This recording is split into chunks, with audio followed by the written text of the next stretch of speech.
오늘 함께 묵상하게 될 하나님의 말씀은 누가복음 16장입니다. 집 하인이 두 주인을 섬길 수 없나니 혹 이를 미워하고 저를 사랑하거나 혹 이를 중히 여기고 저를 경히 여길 것임이니라. 너희는 하나님과 재물을 겸하여 섬길 수 없느니라. 아멘. 주의 만찬은 살과 피로, 예수님의 살과 피로 세운 새 언약이라고 하였습니다. 무엇을 위한 언약인가요? 우리가 하나님과 원수되었던 우리가 하나님의 백성으로 다시 서는 그것을 위한 언약이었습니다. 이제 예수 그리스도를 구주로 영접하여 하나님의 백성 된 우리에게 주님은 명령하셨습니다. 이것을 주께서 다시 오실 때까지 행하여 기념하라고 말입니다. 그리고 바울은 그렇게 하는 목적에 대하여 말하기를, 그렇게 하는 것에 대한 결과를 말하기를 주의 죽으심을 전하는 것이다 라고 얘기를 했었지요. 우리는 성찬식을 행할 때마다 곁에 있는 지체들에게 우리 주님이 사람으로 오셨고 나를 위하여 죽으셨습니다 라는 사실을 증거하는 행위를 하고 있다고 보시면 될 것입니다. 오늘 이 성찬 예식을 거행하면서 곁에 함께 앉은 지체들에게 주의 죽으심을 증거하는 한편 주님의 은혜를 마음에 새긴 줄 믿습니다. 예수님의 몸과 살, 곧 죽으심으로 말미암아 우리를 주의 백성 삼으시겠다는 그 언약을 확인하여 주신 하나님께 감사하는 우리를 위하여서 하나님께서는 오늘 누가복음 16장 1절부터 13절까지 말씀을 주셨습니다. 저는 이 말씀을 가지고 두 주인을 섬기면 이라는 제목으로 설교하려고 합니다. 먼저 함께 읽은 말씀의 대략적인 개요를 살펴보고 설교 방향을 정하여서 진행해 갈까 합니다. 예수님의 설교 핵심은 9절부터 13절까지 말씀에 있습니다. 내가 너희에게 말하노니 불의의 제물로 친구를 사귀라. 그 예수님의 설교의 결론은 13절 마지막입니다. 너희는 하나님과 재물을 겸하여 섬길 수 없느니라. 계속해서 불의한 재물로 활용하면 재물을 섬기는 것이며, 그렇지 않고 마음을 바꾸어 하나님을 섬기면 그것은 하나님을 섬기는 것이다 라고 말을 하며, 두 주인을 겸하여 섬길 수 없다라고 말씀하시면서 하나를 택하라고 얘기를 합니다. 불의한 재물을 섬기든지 하나님을 섬기든지 둘 중에 하나를 택하라. 그것이 9절에서는 뭐라고 나왔나요? 친구를 사귀라. 그렇게 말씀하고 있습니다. 불의한 재물의 노예가 되지 말고 그것을 활용하여 친구를 사귀라. 그것과 무엇을 동일시하나요? 하나님을 섬기는 것과 동일시하고 있습니다. 무엇을 근거로 이런 말씀을 하셨나요? 1절부터 8절까지 도입 문단으로서 예화를 들어 말씀하셨습니다. 이야기를 쭉 하시면서 이 이야기 끝에 이제 9절부터 13절까지 설교하신 것이지요. 불의의 제물로 친구를 사귀는 것과 하나님을 섬기는 것은 동격으로 그렇게 말씀해 주셨던 것입니다. 이런 말씀을 가지고 불의의 제물로 친구를 사귀라 라는 내용을 가지고 먼저 설교할 것이고, 이어서 작은 것에 충성하라 라는 제목으로 내용으로 설교하면서 오늘 설교를 마무리하려고 합니다. 예화의 대략을 살펴봐야지만 그 뒤에 예수님의 설교가 가지고 있는 의미를 우리가 이해할 수 있겠습니다. 예수님께서 들려주신 이야기의 내용을 정리를 좀 해보죠. 청지기가 있었다고 합니다. 청지기가 있으면 누가 있죠? 주인이 있겠죠. 어떤 주인이 있었는데 그 주인은 어떤 사람인가요? 부자라고 합니다. 재물이 많은 부자라고 해요. 청지기가 있었는데 어느 날 그 주인에게 이상한 소리가 들렸어요. 무슨 소리죠? 자기 집에 있는 청지기가 자기 소유를 낭비하고 있다 하는 소문이 들렸어요. 하루는 주인이 그를 불렀습니다. 너에게 대하여 좋지 않은 소문이 들리는데 이 말이 어찌미냐? 셈을 좀 해보자.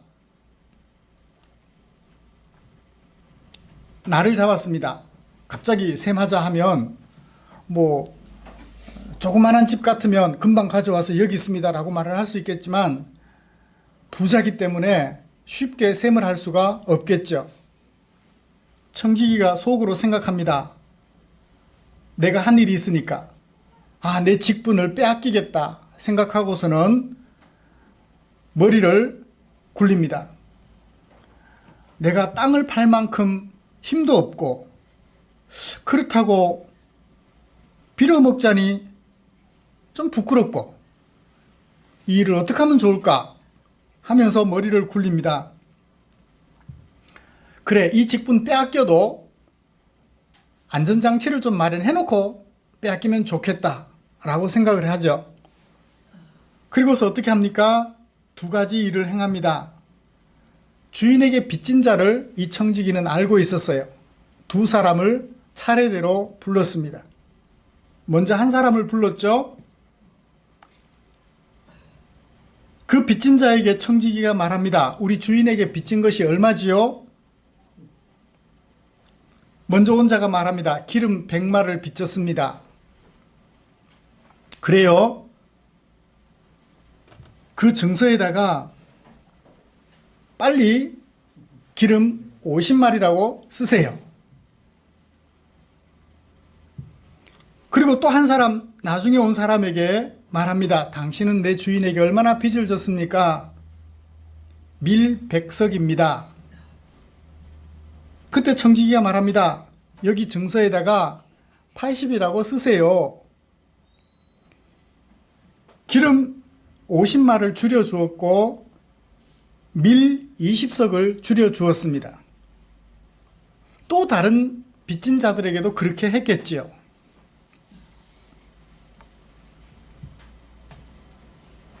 이것이 예수님의 예화로 든 이야기입니다.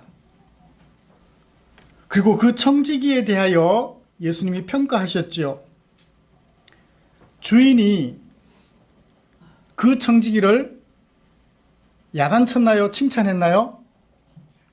8절을 보시면 칭찬했다고 말합니다. 주인이 칭찬을 했대요. 주인이 약간 정신 이상자인가 봐요. 왜요? 자기 재물을 낭비한 것도 모자라 자기에게 빚진 자들에게 주었던 그 빚을 거의 탕감해 주다시피 하니까 이건 혼을 내야 될 텐데 오히려 주인이 칭찬을 했다고 그래요. 왜 칭찬했다고 하나요? 그 이유로 지혜 있게 하였다. 일을 지혜 있게 하였다라고 얘기를 합니다. 그런데 일은 지혜 있게 했지만 그 청지기에 대한 평가는 어떠했나요? 옳다, 옳지 않다. 8절에 보면 옳지 않은 청지기가, 이 옳지 않은 청지기가 지혜 있게 했다는 그것 때문에 칭찬하였음을 보게 됩니다. 옳지 않다라고 판별해놓고 지혜 있게 했다는 것 때문에 칭찬했다고 얘기를 하죠. 낭비한 것도 나쁜 짓이었고 또 자신에게 빚진 사람들에게 빚을 탕감해 준 것도 옳지 않은 행동이라고 분명히 평가를 내렸습니다. 그런데 이 주인이 종을 칭찬한 것은 무엇인가요? 일을 지혜 있게 했다. 일을 지혜 있게 했다라고 말을 합니다. 그러면서 그 지혜 있게 했다라고 하는 것에 대하여 대조를 합니다. 8절 하반절에 보면 이 세대의 아들들과 빛의 아들들을 대조하고 있죠. 이 세대의 아들들은 하나님을 알지 못하는 사람들, 빛의 아들들은 하나님을 아는 사람들, 대조를 합니다.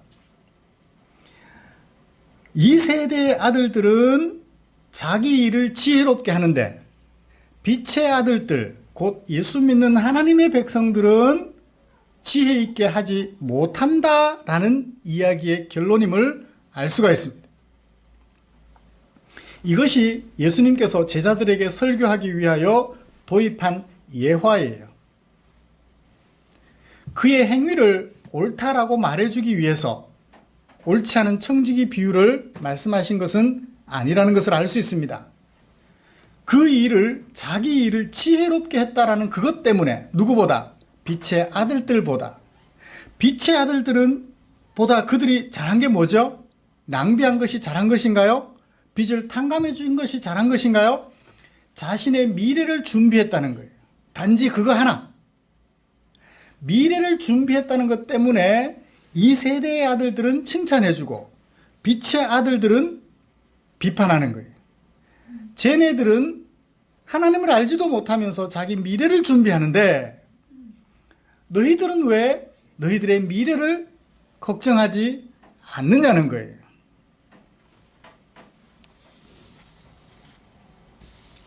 여러분, 이 세상에 재물 중에 불의한 재물이라는 게 있나요? 돈이 찍혀 나올 때 나는 불의한 돈 하고 명패를 붙여서 나오나요? 돈은 얼마만큼 만들어지든 경제적 산물이 얼마나 크든 많든 적든 그 자체는 불의한 것이 없습니다. 그것을 어떻게 사용하느냐가 중요하죠. 어떻게 벌었느냐도 중요합니다. 똑같은 재물인데 도둑이 취한 재물은 불의한 재물이 돼요. 누구 때문에? 그 재물을 취한 사람 때문에. 그 재물을 사용한 사람 때문에 재물이 불의한 것처럼 여겨지지 재물 자체가 불의할 수는 없어요. 나는 가만히 있는데 누가 나를 나쁘다, 옳다 평가하는 것과 똑같은 거예요. 나는 가만히 있는데. 재물이라는 것은 가만히 있어요, 그 자리에. 태어날 때부터 악한 재물이 없고 사용되면서 악한 재물이 없어요. 그것을 쓰는 사람과 버는 사람의 마음에 따라서 불의한 재물, 옳은 재물로 판가름될 뿐인 것입니다. 그러면 어떻게 하는 경우에 우리는 불의한 재물이라고 하나요? 자기 것이 아니에요. 그렇죠? 이 예화에서 보면 그 재물은 주인의 것이지 자기 것이 아닙니다. 주인의 것을 주인의 것으로 알지 못하고 주인의 뜻을 따라 사용하지 못할 때 우리는 그것을 불의한 재물이다 라고 얘기를 하는 것입니다. 그런데 이 세상 사람들은 그런 불의한 재물로 자기 미래를 준비해요. 그런데 우리 하나님의 사람들은 미래를 준비 안 해요. 그저 오늘만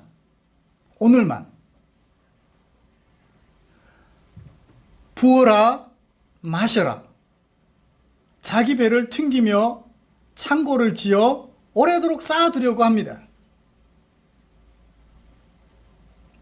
그래서 예수님께서 설교하시기를 재물로 친구를 사겨라, 미래를 준비하라는 얘기예요.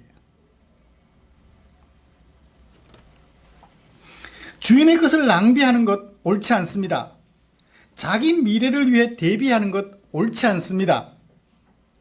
주인이 주신 재물로 뭘 하라고 말씀하셨나요? 친구를 사귀라고 말을 해요. 하나님의 백성들이 미래를 준비한다면 어떻게 해야 될까요? 창고를 짓고 거기 계속해서 쌓을까요? 아니에요. 앞에 예화에서 나왔듯이 창고를 짓고 계속해서 쌓아만 가는 그것은 자기 미래를 위한 준비가 아니에요.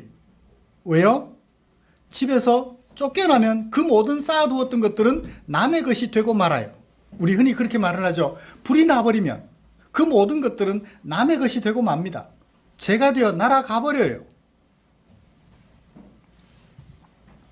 무엇을 위해 사용할 때 자기 미래를 준비하는 것인가요? 친구를 사귀는데 그 물질을 쓰는 거예요. 친구를 사귄다니까 이렇게 생각하는 사람들이 있어요. 아, 오늘 이 사람 만나서 대접 잘해줘야지. 술을 만큼 사주는 거예요. 그런 얘기가 아니죠. 여기 친구를 사귀라는 얘기는 그 사람들이 필요로 할 때, 힘들 때 그들을 위하여 내게 있는 것을 아낌없이 주라는 얘기. 그것을 미래를 위한다라고 얘기를 하는 것이죠. 예수님은 그런 불의한 재물로 친구를 사귀었던 그 불의한 청지기를 칭찬해 주었다라고 주인이 얘기를 하면서 하셨던 말씀의 결론인 것입니다. 주인의 것인 줄 알고 주인의 뜻을 따라서 친구를 사귀는 일에 쓴다면 그것은 제대로 된 것이라는 것입니다. 이 얘기를 이해하려면 15장의 내용들을 잘 살펴야 돼요. 무슨 얘기냐면 15장에는 세 가지 이야기가 나오는데요. 첫 번째는 71마리 양, 100마리 양 중에 71마리 양 얘기가 나옵니다.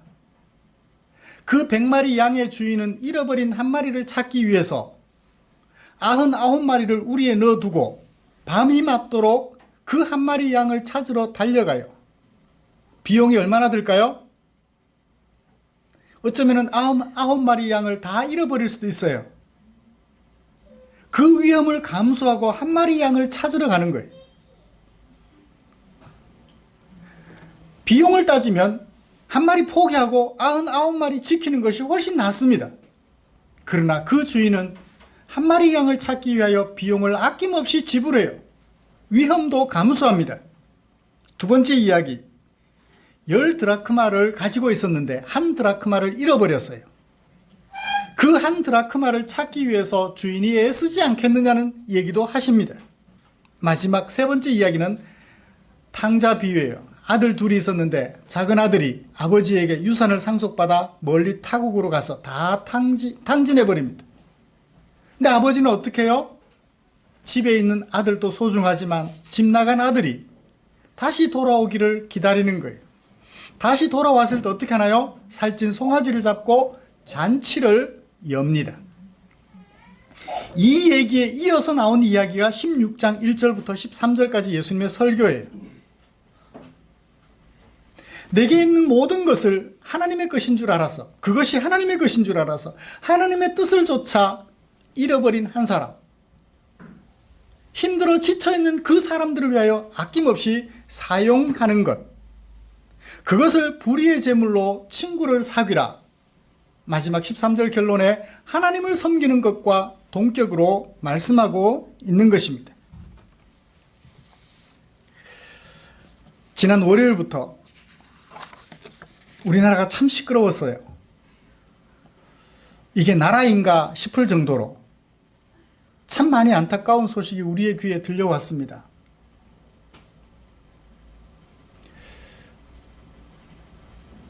자금에 일어나는 일들을 보면 안타까운 일들이 많죠. 오늘 아침에 제가 인터넷 신문을 좀 잠깐 읽어보는 중에 일본의 강에다가 댐을 만들었었는데 댐을 강에다가 만들다 보니까 그 강이 다 썩어버렸대요. 그 강으로 올라오는 은어를 잡아 생계를 꾸려가는 집이 5,000가구나 되는데 300가구로 줄어버렸대요. 나머지는 먹고 살 길을 찾아서 그 강을 떠났죠. 강이 죽자 어렵게 결정을 내려서 그 강에 만들었던 댐을 헐었어요. 그랬더니 다시 은어들이 돌아와서 그 강에 살게 되었고 그 강을 떠났던 사람들이 다시금 그 강으로 돌아오게 되었다는 얘기를 읽어보았습니다. 국가의 세금이 우리나라도 4대강이라는 것 때문에 말로는 22조라고 말을 하지만 실제로는 30조가 넘는다, 40조가 된다, 이런 얘기들을 우리가 듣게 됩니다. 그 많은 세금을 국민들에게 거두어서 강에다가 투자를 했어요. 운하를 만들겠다고 했다가 결국 보로 바꾸어서 했습니다. 앞으로 어떻게 될지 모르겠어요. 일본처럼 댐을 허는 일이 없었으면 좋겠어요. 보를 만들 때 그 목적대로 잘 관리가 되어서 강을 살리는 일이 일어났으면 좋겠습니다. 그런데 그럴 가능성이 매우 희박해요. 최근에는 국정농단이 일어나고 있습니다. 예전 정권들에도 다 있었으니까 자신의 권력을 이용하여 자신에게 도움이 되었던 사람들을 큰 기업의 책임자로 낙하산이라고 하나요? 내려보낼 수 있을 것 같아요. 근데 그것조차도 아닌 것 같아요. 왜냐하면 그것은 권력의 사유화거든요. 자신에게 주어진 권력을 개인적으로 이용하는 것이기 때문입니다. 그 권력은 국민들이 맡겨준 것으로서 자신의 것이 아니라 국민들의 것이거든요. 그 국민들이 자신들의 권력을 한 사람에게 위임해 주었는데 그것이 국민들에게 나온 것으로서 국민의 것이 자기 것이 아닙니다. 국민들의 것인 줄 알고 국민들의 뜻을 따라서 써야 되는데 자신의 사욕을 위하여 썼다면 그건 문제가 되죠. 그것은 이 어리석은 처음 불의한 종이 처음 주인에게 셈하자라고 말을 했을 때와 같은 모양이 되는 것입니다. 내게 있는 자본이면 재물이면 재물, 권력이면 권력, 그 모든 것들은 하나님의 것이다. 주인이 따로 있다는 거예요. 그 주인을 알고 주인의 뜻을 따라서 자신의 미래를 위하여 친구를 사귀는 일에 권력이면 백성들을 위하여 사용하고 나를 위하여 사용하는 것이 아니라 백성들을 위하여 사용하고 권력을 사유화하지 않고 국민들의 공유 개념으로 총유 개념으로 국민들을 위하여 사용하고 내게 있는 재물이 주인의 것이면 하나님의 것이면 하나님의 뜻을 쫓아 친구를 사귀는 일에 써야 될 텐데 나를 위해 쓰지 않고 사람들이 그걸 모르는 거예요. 자, 그건 예수 안 믿는 사람들이니까 어쩔 수 없다 합시다. 오늘 우리 예수 믿는 사람들에게 돌아와 보죠. 우리에게는 분명히 하나님이 우리의 주인이십니다. 내게 있는 권력과 내게 있는 모든 재물이 하나님의 것이라는 것을 잘 알고 있습니다. 그 재물로 무엇 하는 일에 써요? 친구를 사귀는 일에 쓰라고요. 주인의 뜻을 쫓아 잃어버린 한 드라크마를 찾아 잃어버린 당자를 찾아서 그들을 되돌리고 그들과 함께 기뻐하는 그 일에 쓰라는 거죠.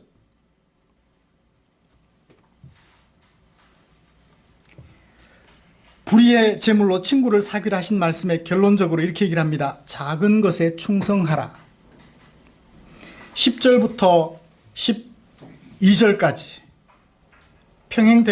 반의대꾸법을 씁니다. 작은 것에 충성된 자는 큰 것에도 충성되고 작은 것에 불의한 자는 큰 것에도 불의하게 된다. 불의한 재물에 충성하지 못하면 참된 것 맡을 수가 없다. 불의한 재물에 충성하지 아니하면 남의 것을 맡겨주지 않는다라는 얘기를 합니다. 그리고 12절 남의 것에 충성하지 않으면 자기 것도 어떻게 된다? 못 맡는다는 거예요. 12절을 보십시오. 너희가 만일 남의 것에 충성하지 못하면 누가 너희의 것을 너희에게 주겠느냐? 내 것조차도 누리지 못한다는 거예요. 하나님이 내게 주시려고 작정했던 것조차도 내가 받아서 누리지 못하게 된다라는 얘기를 하고 있는 것을 보게 됩니다. 그렇습니다. 작은 것이 하나님의 것인 줄 알고 그 하나님의 뜻을 쫓아 친구를 사귀는 일에 쓰지 못하면 큰 것 맡아도 똑같이 못해요. 이 얘기로 결론을 내리며 말씀을 마치겠습니다. 사랑하는 성도 여러분, 우리도 이 땅을 살아가면서 하나님의 백성으로 살아갈 것입니다. 하나님께서 우리에게 맡겨준 것, 그것이 재물이면 재물, 권력이면 권력, 작으면 작은 대로, 크면 큰 대로 하나님이 내게 맡겨주신 그것 하나님의 것인 줄 알아. 나가 아닌 친구들, 가족들, 국민들을 위하여 사용하는 일에 최선을 다하는 저와 여러분들이 되시기를 주님의 이름으로 축복합니다. 기도하겠습니다. 하나님 아버지 감사합니다. 오늘도 우리에게 허락하신 귀한 말씀을 가지고 하나님의 은혜를 나누었습니다. 어려운 시절 이 하나님의 말씀이 없다면 우리의 삶의 기준 도무지 찾아갈 수가 없을 것입니다. 이 하나님이 없는 사람들, 그들의 삶이 어떠한지 우리도 오늘 우리 두 눈으로 직시하고 있습니다. 하나님을 섬길 것인가, 재물을 섬길 것인가, 하나님을 섬길 것인가, 권력을 섬길 것인가, 우리 마음속 깊이 새기는 당신의 종들이 되게 하여 주시옵소서. 내게 있는 모든 것이 하나님의 것인 줄 알아. 하나님의 뜻을 따라 나 아닌 너를 위하여 마음껏 사용하여 그들을 먼저 살리는 당신의 지혜로운 종들이 되게 하여 주시옵소서. 빛의 아들들이 되게 하여 주시옵소서. 예수님의 이름으로 기도드리옵나이다. 아멘.